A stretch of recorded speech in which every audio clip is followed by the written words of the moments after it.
जय हिंद सर।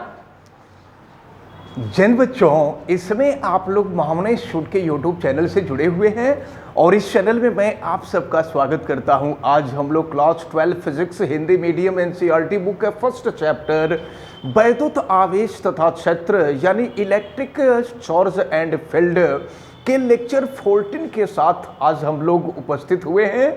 और लेक्चर 14 में आज हम लोग गॉस का प्रमेय या गॉस का नियम देखेंगे। कुछ पुस्तकों में इसको गाउस का प्रमेय भी कहा गया है, तो गाउस का प्रमेय कहा जाए, गॉस का प्रमेय कहा जाए, लेकिन इंग्लिश में इनको गास कहा जाता है। जैसे ये गॉस थ्योरम आप जब ग्रेजुएशन वगैरह में जाएंगे, बीएससी में जाएंगे, तो ये गॉस थ्योरम आपको मैथमेटिक्स में मिलेगा पढ़ने के लिए। तो चले आप जरा ध्यानपूर्वक देखें, हम आपको गॉस थ्योरम बताने जा रहे हैं या गॉस लॉ हम आपको बताने जा रहे हैं। ये काफी इंपॉर्टेंट टर्म है, तो गॉस का प्रमेय आप ध्यान से समझें। लेकिन इसके पहले मैं आपको बता दूं कि महामना शूट के सभी न्यू बैच प्रारंभ हो गए हैं। 9th 10th 11th 12 Hindi medium, English medium, science, art, commerce के सभी बैच प्रारंभ हो गए हैं। और आप सबको ये पता भी है कि यहाँ पढ़ाने वाले जो सर लोग हैं वो सभी इंटर कॉलेज के लेक्चरर लोग हैं, यानी वाराणसी की जो टॉप टीम है वो महामना शूट में पढ़ाती है। इसलिए आप सभी लोग, अगर आप चाहते हैं कि आपका लाइफ सिक्योर हो और फिर आगे चल करके आप एक डिसेंट लाइफ जीना चाहते हैं, तो आप तत्काल महामना शूट में एडमिशन ले लीजिए। नए बैच सभी चल रहे हैं और सब में एडमिशन हो रहे हैं। तो चलिए अब हम लेक्चर 14 शुरू करते हैं। और लेक्चर 14 में हम आज आपको गॉस का प्रमेय या गॉस का नियम या गॉस थ्योरम हम आपको बताने जा रहे हैं। जैसा कि हमने आपको बताया था कि इलेक्ट्रोस्टैटिक्स यानी स्थिर वैद्युतिकी के बारे में हमने आपको बताया था लेक्चर 13 में।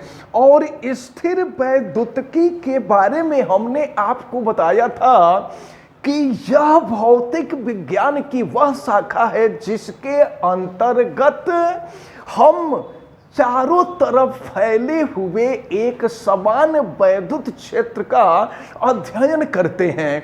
और फिर वैज्ञानिक गॉस ने ये बताया था, जिसको आप गाउस कहते हैं या गॉस भी कहते हैं या गॉस कहते हैं, इन्होंने बताया था कि स्थिर वैद्युतिकी में जो बंद काल्पनिक पृष्ठ होता है उस बंद काल्पनिक पृष्ठ को गॉसियन पृष्ठ कहते हैं। ये हमने आपको बताया था कल के वीडियो में, यानी लेक्चर 13 में हमने आपको बताया था। अब हम आज आपको गॉस का प्रमेय बताने जा रहे हैं। तो देखें गॉस का प्रमेय है क्या। तो यह किसी वैद्युत क्षेत्र में स्थित किसी तल से होकर गुजरने वाली बल रेखाओं की संख्या या वैद्युत क्षेत्र रेखाओं की संख्या। हमने आपको वैद्युत फ्लक्स के बारे में भी बताया था और वैद्युत फ्लक्स में हमने आपको यह बताया था कि वैद्युत क्षेत्र में स्थित किसी तल, वैद्युत क्षेत्र में अगर कोई तल स्थित है तो वैद्युत क्षेत्र में स्थित किसी तल से होकर गुजरने वाली लंबवत बल रेखाओं की संख्या को ही वैद्युत फ्लक्स कहा करते हैं। वैद्युत फ्लक्स को हम लोग नॉर्मली फाई से प्रदर्शित करते हैं, लेकिन यहां पर वैद्युत फ्लक्स है, इसलिए हम वैद्युत फ्लक्स को नॉर्मली फाई से प्रदर्शित किया जाता है। लेकिन जानते हैं आगे जब हम लोग पढ़ेंगे तो चुंबकीय फ्लक्स पढ़ेंगे, चुंबकीय फ्लक्स को भी फाई से प्रदर्शित किया जाता है और वैद्युत फ्लक्स को भी फाई से प्रदर्शित किया जाता है। तो आगे जाकर के आप कंफ्यूज हो जाएंगे। इसलिए यहां पर चुंबकीय फ्लक्स जब आप आगे पढ़ेंगे तो चुंबकीय फ्लक्स को हम लोग केवल फाई से रिप्रेजेंट करेंगे, लेकिन जब आप वैद्युत फ्लक्स पढ़ेंगे तो वैद्युत फ्लक्स को हम फाई ई से रिप्रेजेंट करेंगे। तो चलिए हम लोग वैद्युत फ्लक्स के साथ साथ हम लोग गॉस के प्रमेय को पढ़ने जा रहे हैं। तो देखिए वास्तव में ये जो गॉस का प्रमेय है यह वैद्युत फ्लक्स और पृष्ठ पर जितने आवेश वितरित होते हैं उनके बीच संबंध को स्थापित करता है। तो हम पहले आपको गॉस का प्रमेय बताएंगे। देखिए गॉस का प्रमेय है क्या, इसको आप जरा ध्यान से समझें। जैसा कि हमने आपको बताया कि स्थिर वैद्युतिकी में बंद काल्पनिक पृष्ठ को ही हम गॉसियन पृष्ठ कहते हैं। तो अगर किसी बंद पृष्ठ हो तो बंद पृष्ठ, जिसको हम दूसरे शब्दों में गॉसियन पृष्ठ कह सकते हैं, तो बंद पृष्ठ अर्थात गॉसियन पृष्ठ से होकर के गुजरने वाला वैद्युत फ्लक्स, याद रखे रहिएगा, वैद्युत फ्लक्स को हम फाई ई से प्रदर्शित करते हैं। तो ये वैद्युत फ्लक्स जो होता है उस पृष्ठ से परिबद्ध का मतलब जुड़ा हुआ, उस पृष्ठ से परिबद्ध कुल आवेश Q है। कुल आवेश Q का ये 1/ε0 गुना होता है। ये 1/ε0 गुना ये होता है, यानी इसकी जो वैल्यू होती है। तो देखिए ये जो गॉस के प्रमेय का जो स्टेटमेंट है, इस स्टेटमेंट को अच्छी तरह से याद रखे रहिएगा कि किसी बंद पृष्ठ को ही हमने गॉसियन पृष्ठ कहा था। इसको आप अच्छी तरह से याद रखे रहेंगे। किसी बंद पृष्ठ से गुजरने वाला वैद्युत फ्लक्स फाई ई, जैसा कि आप जानते हैं कि वैद्युत फ्लक्स को फाई ई से प्रदर्शित किया जाता है। वैद्युत फ्लक्स फाई ई उस पृष्ठ द्वारा परिबद्ध कुल आवेश Q का मतलब होता है गुना, 1/ε0 गुना होता है। ये है गॉस के प्रमेय का स्टेटमेंट।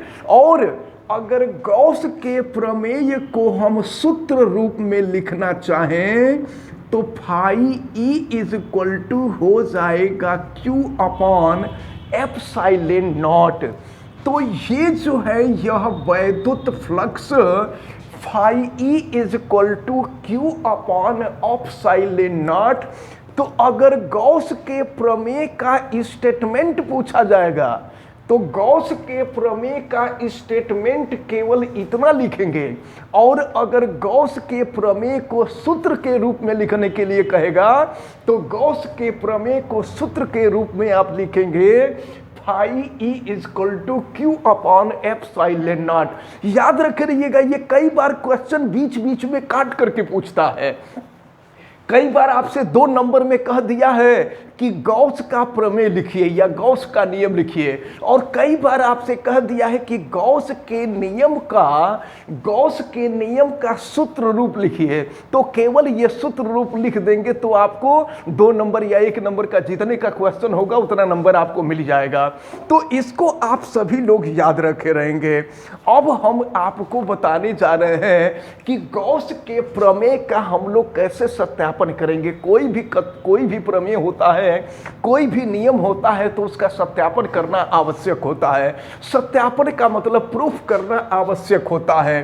तो अब हम लोग गॉस के प्रमेय का सत्यापन करेंगे। सत्यापन यानी हम लोग प्रूफ करेंगे। तो चलिए देखा जाए। हम बताने जा रहे हैं, हम ये मान ले रहे हैं कि कोई पृष्ठ है और यह पृष्ठ A है। समझना है आप सभी लोगों को ध्यान से। हम मान लेते हैं कि यह कोई पृष्ठ A है और इस पृष्ठ के अंदर यही बंद पृष्ठ है। बंद पृष्ठ जिसको हम गॉसियन पृष्ठ कह रहे हैं, यही गॉसियन पृष्ठ है।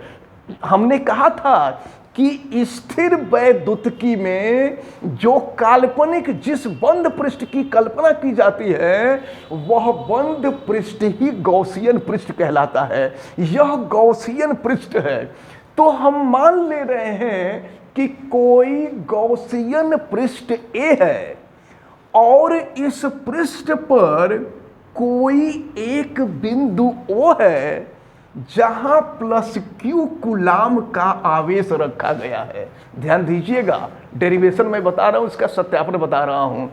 और अब यहां आप देखें, इसके सामने बिंदु ओ से स्मॉल आर दूरी पर जहां पर आवेश रखा गया है, बिंदु ओ पर प्लस क्यू कूलाम का आवेश रखा गया है, इस बिंदु ओ से स्मॉल आर दूरी पर हम यहां अल्पांश क्षेत्रफल यानी थोड़ा सा क्षेत्रफल, तो अल्पांश क्षेत्रफल को हम डीए से प्रदर्शित करते हैं। और ए तो क्षेत्रफल होगा और डी का मतलब होता है डिमिनिश्ड क्षेत्रफल। डिमिनिश्ड का मतलब होता है छोटा सा क्षेत्रफल। तो यहां पर हम छोटा क्षेत्रफल ले रहे हैं। और जरा ध्यान पूर्वक देखें, हमने आपको क्षेत्रफल सदिश के बारे में भी बताया था। और क्षेत्रफल सदिश के बारे में आपको बताया गया था कि किसी तल का किसी समतल पर जो क्षेत्रफल होता है उसमें परिमाण के साथ साथ दिशा भी होता है, इसलिए यह सदिश राशि होती है और इसकी दिशा सदैव बाहर के तरफ होती है। यानी क्षेत्रफल की जो दिशा होती है, क्षेत्रफल की दिशा बाहर के तरफ होती है, तो ये क्षेत्रफल सदिश है। और क्षेत्रफल सदिश है तो क्षेत्रफल सदिश अल्पांश क्षेत्रफल सदिश है, तो चूंकि सदिश राशि है इसलिए इसके ऊपर तीर दिखा देते हैं। कोई भी सदिश राशि होती है तो उसके ऊपर तीर दिखा देते हैं। तो यहाँ पर हम अल्पांश क्षेत्रफल डीए लिए हुए हैं। और फिर वैद्युत क्षेत्र की जो दिशा है, वैद्युत क्षेत्र की दिशा तो यहाँ से सीधे होगी। और आपको मालूम है कि वैद्युत क्षेत्र भी सदिश राशि होती है, इसलिए वैद्युत क्षेत्र के ऊपर हम यहाँ पर वेक्टर लगा दे रहे हैं। अब जरा ध्यान पूर्वक देखें, अब हम ये देखते हैं, हम घन कोण की डिफिनीशन बताए थे और घन कोण की डिफिनीशन आपको बताया गया था पिछले लेक्चर में कि किसी गोलीय पृष्ठ के द्वारा उसके केंद्र पर अंतरित होने वाला जो कोण होता है, किसी गोलीय पृष्ठ के द्वारा उसके केंद्र पर अंतरित होने वाले कोण को ही हम घन कोण कहा करते हैं। और हमने आपको ये भी बताया था कि घन कोण को ओमेगा से प्रदर्शित करते हैं। अब जरा ध्यान पूर्वक देखें, जब अल्पांश क्षेत्रफल लिए, अल्पांश क्षेत्रफल माने छोटा सा क्षेत्रफल लिए हैं, तो जब क्षेत्रफल हम छोटा ले रहे हैं तो यहां पर जो घन कोण होगा वो भी छोटा हो जाएगा, इसलिए इसको हम डी ओमेगा से प्रदर्शित कर देंगे। जब हम क्षेत्रफल ए लेंगे, क्षेत्रफल ए का मतलब पूरा क्षेत्रफल, जब हम पूरा क्षेत्रफल लेंगे तो पूरा घन कोण होगा। लेकिन अगर हम छोटा सा क्षेत्रफल लेंगे ना तो छोटा सा घन कोण होगा। और देखिए, घन कोण के लिए आपको फार्मूला बताया गया था घन कोण, और इसके पहले हम आपको ये भी बता दें कि घन कोण तो डी ओमेगा ही है। घन कोण के लिए हमने फार्मूला भी बताया था, लेकिन आपको वैद्युत फ्लक्स के लिए भी फार्मूला बताया गया था। जब वैद्युत फ्लक्स की डिफिनीशन हमने बताया था, वैद्युत फ्लक्स की डिफिनीशन हमने आपको बताया था कि वैद्युत क्षेत्र में स्थित किसी तल से होकर के गुजरने वाली लंबवत वैद्युत क्षेत्र रेखाओं की संख्या को ही वैद्युत फ्लक्स कहते हैं। और हमने आपको बताया था कि अगर वैद्युत क्षेत्र की तीव्रता E है और क्षेत्रफल A है, तो इन दोनों का गुणनफल यानी वैद्युत क्षेत्र की तीव्रता में जब क्षेत्रफल से गुणा कर देते हैं तो वैद्युत फ्लक्स निकल जाता है। लेकिन हम यहां पर पूरा क्षेत्रफल नहीं, थोड़ा सा क्षेत्रफल ले रहे हैं। ध्यान दीजिएगा, हम यहाँ थोड़ा सा क्षेत्रफल ले रहे हैं, तो थोड़ा सा क्षेत्रफल लेंगे तो उसके साथ डी जोड़ देते हैं। डी का मतलब डिमिनिस्ड होता है और डिमिनिस्ड का मतलब छोटा होता है। तो डिमिनिस्ड डीए का मतलब डिमिनिस्ड एरिया का मतलब अल्पांश क्षेत्रफल, थोड़ा सा क्षेत्रफल। तो अब जरा ध्यान पूर्वक देखें, हमने आपको कल के वीडियो में बताया था कि क्षेत्रफल जो होता है वो क्षेत्रफल सदिश भी होता है। जब किसी समतल में क्षेत्रफल होता है तो समतल में क्षेत्रफल का परिमाण के साथ साथ दिशा भी होता है, और परिमाण के साथ दिशा होता है तो वह राशि जिसको व्यक्त करने के लिए परिमाण के साथ साथ दिशा की भी आवश्यकता होती है उसको हम सदिश राशि कहते हैं। तो इस प्रकार ये जो क्षेत्रफल सदिश है ये सदिश राशि है। और अब जरा ध्यान पूर्वक देखना है, यहाँ हम बड़े टेक्निकल तरीके से इसका डेरिवेशन कर देंगे। तो यहाँ पर हम छोटा सा क्षेत्रफल लिए हैं, तो जब छोटा सा क्षेत्रफल लेंगे तो यहाँ जो घन कोण लेंगे वो छोटा सा यहाँ पर देखिए वैद्युत फ्लक्स भी छोटा हो जाएगा, अभी हम घन कोण भी लेंगे। लेकिन जब यहाँ पर डीए लिए हैं तो डी फाई हो गया है। फाई ई का मतलब वैद्युत फ्लक्स, लेकिन डी फाई ई लिख देंगे, इसका मतलब छोटा सा वैद्युत फ्लक्स। जब क्षेत्रफल हम छोटा लेंगे तो वैद्युत फ्लक्स भी छोटा हो जाएगा। लेकिन जरा ध्यान पूर्वक देखें, आप लोग पढ़े होंगे क्लास 11th में हमने बताया था कि vector A dot vector B, दो सदिशों का जो डॉट प्रोडक्ट होता है, अगर वेक्टर ए का परिमाण ए है, वेक्टर बी का परिमाण बी है, तो ये हो जाता है ए बी कॉस थीटा। ये फार्मूला क्लास 11th में हम लोगों ने पढ़ा है। तो यहां पर बिल्कुल वैसे ही डॉट प्रोडक्ट है। तो अब जरा ध्यान पूर्वक देखें इसको हम कैसे लिख सकते हैं। तो ये जो डी फाई ई होगा, अब समझिए वेक्टर ए का परिमाण ए होता है, उसी तरह से अगर हम वेक्टर ई का परिमाण निकालें तो वेक्टर ई का परिमाण ई हो जाएगा। परिमाण सदिश राशि नहीं होती है, इसलिए जहां परिमाण लिखते हैं वहां तीर नहीं लगाते हैं। तो वेक्टर ई का परिमाण ई है और वेक्टर डीए का जो परिमाण है वो डीए है। देखिए ए डॉट बी, तो ए का परिमाण ए, बी का परिमाण बी, यहां देखिए ई का परिमाण ई, वेक्टर डीए का परिमाण डीए, और इसके साथ होता है कॉस थीटा। तो अब हम यहां लिख देते हैं कॉस थीटा। अब जरा ध्यान पूर्वक देखें, लेकिन आपको मालूम है कि बिंदु आवेश के कारण उत्पन्न वैद्युत क्षेत्र, देखें जहां आवेश होता है, हमने आपको बताया था कि जहां आवेश होता है वहां वैद्युत क्षेत्र जरूर होता है, और बिंदु आवेश के कारण उत्पन्न वैद्युत क्षेत्र जो होता है इसका फार्मूला हम लोगों ने निकाला था। ये फार्मूला होता है 1/4 पाई एप्सिलॉन नॉट, और फिर ये हो जाएगा Q/R का स्क्वायर। इसका हम लोग डेरिवेशन कर चुके हैं।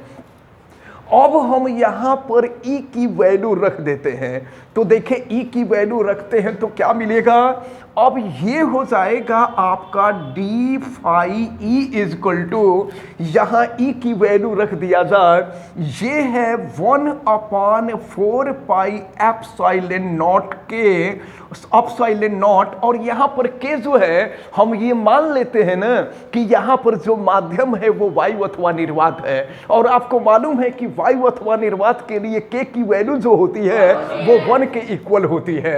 अब जरा ध्यान पूर्वक देखें, ये हो गया आर स्क्वायर, और फिर ये हो जाएगा यहाँ पर डी ए कॉस थीटा। अब इसको हम थोड़ा सा सही तरीके से लिखते हैं। देखिए सही तरीके से लिखेंगे तो ये हो जाएगा आपका D phi E is equal to, ये हो जाएगा 1/4 पाई एप्सिलॉन नॉट। और देखिए एक काम करते हैं ना, 1 में हम Q का मल्टीप्लाई कर देते हैं। 1 में Q का अगर मल्टीप्लाई कर दे तो Q हो जाएगा, और इसके बाद हम यहां पर लिख देते हैं D A cos theta upon R square. D A cos theta, देखिए D A cos theta upon R square, और 1 में हमने क्यू का मल्टीप्लिकेशन कर दिया है। अब हम लोग घन कोण की जो डिफिनीशन देखे थे, जरा उसको देख लिया जाए। घन कोण का डिफिनीशन हम लोगों ने देखा था कि घन कोण जो होता था, देखे फार्मूला आपको बताया गया था कि घन कोण omega is equal to A upon R square होता है। घन कोण की परिभाषा यही बताई गई थी कि घन कोण जो होता है ए अपान आर स्क्वायर के बराबर होता है। लेकिन जरा आप ध्यान पूर्वक देखें, जब यहां पर छोटा सा घन कोण लेंगे, जब यहां छोटा सा घन कोण लेंगे तो यहां पर जो क्षेत्रफल होगा वो भी छोटा सा ले लेंगे, और फिर यहां पर हो जाएगा आर स्क्वायर। और हम आपको बता दें कि यहां पर बनने वाला जो कोण होता है, देखिए ऐसे भी लिख सकते हैं, यहां पर हम डी ए का यहां क्षैतिज घटक ले लेते हैं, और क्षैतिज घटक लेने के लिए आपको मालूम है कि cos थीटा का गुणा कर देते हैं, तो ये हो जाएगा डी ए कॉस थीटा, यानी D A cos theta upon R square जो होता है वो डी ओमेगा के इक्वल होता है। ओमेगा घन कोण होता है और डी ओमेगा जो होता है वो छोटा सा घन कोण होता है, क्योंकि हम लोग छोटा सा मान लिए हैं। अब जरा ध्यान पूर्वक देखें, जब हम आपको ये भी बता दें कि यहां पर अब हम लोग फिजिक्स में जो डेरिवेशन करेंगे वो सब डेरिवेशन समाकलन विधि से करेंगे, और समाकलन विधि से डेरिवेशन करने का तरीका यही है कि कोई भी राशि अगर डेराइव करनी हो तो उसका छोटा सा मान निकाल लीजिए, और जब छोटा सा मान निकल जाता है तो उसके पूरे का हम समाकलन कर देंगे। पूरे का समाकलन कर देंगे तो हमको पूरी वैल्यू निकल जाएगी। तो चलिए देखते हैं, अब हम यहां पर कर देते हैं ये D phi E is equal to, देखिए क्या हो जाएगा, ये हो गया आपका Q upon 4 pi epsilon naught, और ये D A cos theta upon R square, D A cos theta upon R square के जगह पे हो जाएगा डी ओमेगा। अब जरा ध्यान पूर्वक देखें, हमने आपको बताया था कि छोटा सा मान निकाल करके उसका समाकलन कर देते हैं, तो समाकलन कर देते हैं तो पूरा मान निकल जाता है। तो ये देखिए डी फाई ई क्या है, वैद्युत फ्लक्स है, और डी फाई ई छोटा सा वैद्युत फ्लक्स है, और यहां पर डी ओमेगा क्या है, छोटा सा घन कोण है। अब हम दोनों पक्षों का यहां समाकलन कर दें, तो समाकलन आप लोग आगे पढ़ेंगे मैथमेटिक्स में। अगर दोनों पक्षों का यहां समाकलन कर दिया जाए, देखिए इस स्टेप को हम लिख रहे हैं, तो ये है D phi E is equal to Q upon, हम पहले इसको लिख रहे हैं फिर इंटीग्रेशन के रूप में लिख देंगे, ये हो जाएगा Q upon 4 pi epsilon naught, और ये हो जाएगा डी ओमेगा। अब देखिए एक बात और ध्यान में रखे रहिएगा, जब कक्षा 11 में अवकलन आप पढ़े होंगे तो अवकलन में बताया गया है कि कांस्टेंट का अवकलन नहीं होता है, कांस्टेंट जैसे होता है वैसे ही उतार लिया जाता है। तो ये भी याद रखे रहिएगा कि चाहे अवकलन हो चाहे समाकलन हो, अवकलन और समाकलन दोनों में जो कांस्टेंट होता है ना, वो कांस्टेंट जैसे होता है उसको वैसे ही उतार लिया जाता है, उसका इंटीग्रेशन, समाकलन को ही इंटीग्रेशन कहते हैं। तो अब देखिए समाकलन का जो चिन्ह होता है वो ये होता है, ऐसे समाकलन का चिन्ह लगाते हैं। तो ये Q upon 4 pi epsilon not है ना, ये कांस्टेंट है, ये पूरा कांस्टेंट है, इसलिए कांस्टेंट का हम अवकलन भी नहीं निकालते हैं, समाकलन भी नहीं निकालते हैं, इसलिए हम इसको वैसे ही छोड़ देते हैं और फिर यहाँ हम समाकलन का चिन्ह लगा देते हैं। एक बात और समझ लीजिए, यह बंद पृष्ठ है, तो जब बंद पृष्ठ होता है तो जो समाकलन हम लेते हैं उसको बंद समाकलन कहते हैं। और बंद समाकलन जब लेते हैं तो यहां पर हम गोला ऐसे लगा देते हैं। इसका मतलब हुआ, इसको हिंदी में कहते हैं बंद समाकलन, बस समाकलन का चिन्ह है। और चूंकि यहां पर जो पृष्ठ लिया गया है ये बंद पृष्ठ है, इसलिए हम इसका बंद समाकलन करेंगे। और बंद समाकलन करने के लिए यहां गोला दिखा देते हैं। इसका मतलब हुआ कि यह क्लोज्ड इंटीग्रल है, यह बंद समाकलन है। अब हम आपको ये बता दें कि समाकलन और अवकलन एक दूसरे के विपरीत होते हैं। यहां डी का मतलब अवकलन, और ये समाकलन का चिन्ह, समाकलन और अवकलन दोनों एक दूसरे के विपरीत होते हैं। तो ये डी अवकलन है और ये समाकलन है। तो अवकलन को समाकलन खत्म कर देगा तो अब यहां आ जाएगा फाई ई। डी अवकलन है, डिफरेंशियल है, डी का मतलब डिफरेंशियल, और ये इंटीग्रेशन है। तो डिफरेंशियल और इंटीग्रेशन जो होता है दोनों एक दूसरे के विपरीत होता है। तो दोनों एक दूसरे के विपरीत होता है तो इंटीग्रेशन से डिफरेंशियल कैंसिल हो जाएगा। अब बच गया आपका फाई ई। और यहां आ जाइए, ये Q/4 पाई एप्सिलॉन नॉट। और जानते हैं ये क्या है? डी ओमेगा का मतलब घन कोण, छोटा सा घन कोण। लेकिन जब यहां हम क्लोज्ड इंटीग्रल लगा देते हैं, देखें जब हम यहां क्लोज्ड इंटीग्रल लगा देते हैं तो ये क्लोज्ड इंटीग्रल डी ओमेगा हो गया।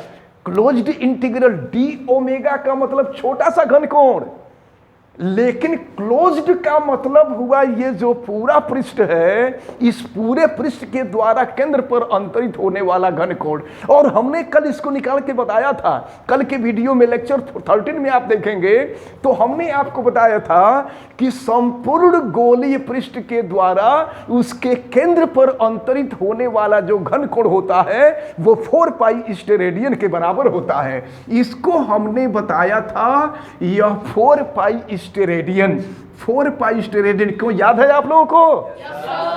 कल के वीडियो में हम लोगों ने देखा था कि संपूर्ण गोलीय पृष्ठ, अगर पूरा गोलीय पृष्ठ है तो पूरे गोलीय पृष्ठ के द्वारा उसके केंद्र पर अंतरित होने वाला जो घनकोण होता है वो 4 पाई स्टेरेडियन के बराबर होता है। यानी ऐसे आप समझ लीजिए कि ये क्लोज्ड इंटीग्रल डी ओमेगा, ये क्लोज्ड इंटीग्रल डी ओमेगा की वैल्यू जो होती है ये 4 पाई के बराबर होती है। तो क्लोज्ड इंटीग्रल डी ओमेगा के जगह पे हम कर देंगे 4 पाई। अब देखिए क्या हो जाएगा, 4 पाई से 4 पाई कैंसिल हो गया। अब क्या आ रहा है यहां, phi E is equal to, ये हो गया Q और नीचे आ गया एप्सिलॉन नॉट। तो इस प्रकार हमारा जो गॉस का प्रमेय था, गॉस के प्रमेय का सत्यापन हुआ। यहां पर लास्ट में लिख देंगे दैट प्रूव्ड। तो ये जो गॉस का प्रमेय है, गॉस के प्रमेय का देखिए, अब इसमें ऐसा कभी नहीं होता है या ऐसा बहुत कम हुआ है कि आपसे कह दिया जाए कि गॉस का प्रमेय लिखिए और इसका सत्यापन कीजिए। इकट्ठे प्रश्न में नहीं पूछा जाता है। आपसे कह देगा कि गॉस के प्रमेय को लिखिए, या आपसे कह देगा कि गॉस के प्रमेय को सूत्र रूप में लिखिए, या आपसे कह देगा, अब कभी कभी आपसे पूछ दिया जाता है कि गॉस का प्रमेय लिखिए एवं उसका सत्यापन कीजिए। तो ऐसा क्वेश्चन आएगा तो 4-5 नंबर का ये क्वेश्चन पूछा जाएगा। तो जब कभी गॉस का प्रमेय पूछा जाएगा कि गॉस का प्रमेय लिखिए और इसका सत्यापन कीजिए, तो आपको इतना कार्य करना पड़ेगा और इसको बहुत अच्छी तरह से तैयार करना होगा। मैं आपको बता दूं कि हमेशा साल 2 साल का डिफरेंस दे करके ये आपसे बोर्ड के एग्जाम में पूछा जाता है। और दूसरी चीज कि इसी पर आधारित हम आपको गॉस के प्रमेय का अनुप्रयोग बताएंगे और गॉस के प्रमेय के अनुप्रयोग में हम 3-4 सूत्रों का डेरिवेशन करेंगे, जो सूत्र बहुत ही महत्वपूर्ण होंगे। आगे चल करके उन्हीं का उपयोग हम लोग संधारित्र में करेंगे, संधारित्र यानी कैपेसिटर में करेंगे। तो फिलहाल हमें उम्मीद है कि ये जितनी बातें आपको बताई गई हैं ये सारी बातें आपको क्लियर हो गई होंगी। आप सबको समझ में आ गया है? तो हमें उम्मीद है कि जो लोग वीडियो देख रहे हैं उनको भी ये समझ में आ गया होगा।